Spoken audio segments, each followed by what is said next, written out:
अंतर्राष्ट्रीय योग दिवस को लेकर देश भर में तैयारियां तेज हो गई है। 21 जून को होने वाले इस महापर्व आयोजन को लेकर जैसलमेर में बीएसएफ के जवानों में जबरदस्त उत्साह देखने को मिल रहा है। इसी को लेकर ऐतिहासिक धरोहर के साथ सरहद के किशनगढ़ फोर्ट और लौंगेवाला से लेकर गड़ीसर सरोवर के किनारे योग शिविर का आयोजन किया गया, जिसमें पुरुष जवानों के साथ साथ महिला जवानों के और अधिकारियों ने भी सूर्य नमस्कार के साथ कई योग आसन किए।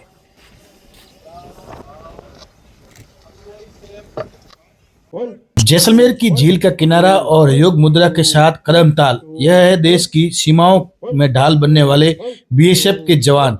एक तरफ सीमा पर पहरी नजर तो दूसरी तरफ तैयारी चल रही है। 21 जून को होने वाले योग दिवस को लेकर भारत की गोद से निकला योग आज देश भर में पताका फहरा रहा है। योग दिवस की तैयारी देश भर में शुरू हो गई है। बीएसएफ के जवान हेल्थ का मंत्र देने में पीछे कैसे रह सकते हैं। जैसलमेर की धरती पर बीएसएफ ने महा आयोजन की तैयारी शुरू कर दी है।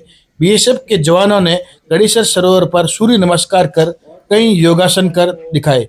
योग अभ्यास में सीमा सुरक्षा बल के कई बड़े अधिकारी भी शामिल हुए और दुनिया को फिट रहने का संदेश देने के साथ साथ जवानों को योग का महत्व भी बता रहे हैं। बीएसएफ के अधिकारियों और कर्मचारियों की मानसिक व शारीरिक फिटनेस के लिए योग कार्यक्रम किया जा रहा है, जिससे वे फिट रह सके, साथ ही परिवार को फिट रह सके। इसमें शरीर के फिट रहने के साथ साथ मानसिक और तौर भी शांति आदि का अभ्यास होता है।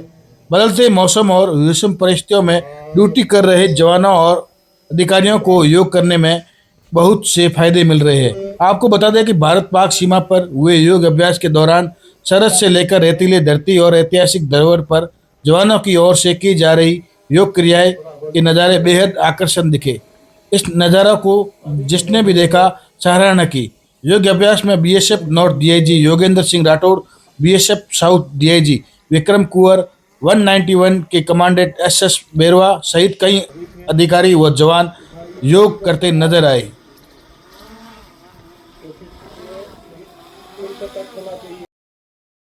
बीएसएफ डीआईजी योगेंद्र राठौड़ ने बताया कि पूरे भारतवर्ष ही नहीं, अन्य देशों में योग दिवस को लेकर काफी उत्साह है। हर वर्ष की भांति इस वर्ष भी हर्ष उल्लास के साथ योग दिवस मनाएंगे। योग दिवस से पहले ऐतिहासिक धरोहरों पर योग दिवस के कार्यक्रम जारी है। ऐतिहासिक स्थलों पर योग अभ्यास करने का कारण लोगों में जागरूकता लाना है और ऐतिहासिक धरोहरों को सजोना है। वहीं डीआईजी राठौड़ ने बताया कि हम बीएसएफ के पैरी है, योग हमारी दिनचर्या का हिस्सा है। देशवासियों को संदेश देते हुए कहा, हमारी जो ऐतिहासिक धरोहर है उन्हें ना कि सजोए, उनकी साफ सफाई रखना भी हमारी प्राथमिकता है। देश के यशस्वी प्रधानमंत्री महोदय ने देश को स्वस्थ साफ सुथरा रखने का जो बीड़ा उठाया है, उसमें प्रत्येक नागरिक का भी कर्तव्य है कि अपने आसपास के एरिया को साफ सुथरा बनाए रखे। देखिए, जैसा आपको सर्वविदित है कि पूरे भारतवर्ष में और भारत ही नहीं बाहर भी योगा दिवस को लेकर एक उत्साह है। हर वर्ष की बात है, इस वर्ष भी हम लोग बड़े हर्षोल्लास और सभी को मिला के सभी के साथ में योगा दिवस मनाएंगे। उससे पूर्व, उससे पहले कई इस प्रकार के प्रोग्राम योगा के किए जाते हैं और ऐसे प्रोग्राम को ऐसे जो ऐतिहासिक स्थल पर करने के दो कारण होते हैं।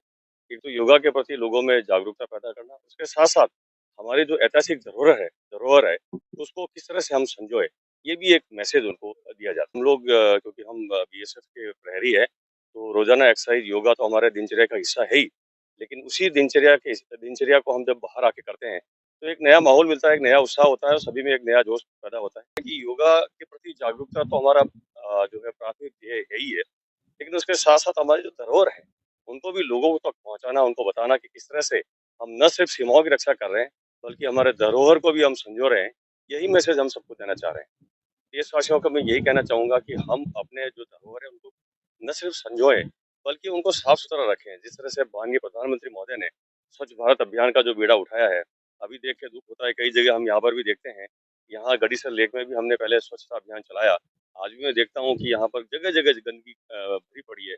तो प्रत्येक नागरिक का ये कर्तव्य है कि वह अपने आसपास के एरिया को स्वच्छ रखें, कभी भी गंदा नहीं करें।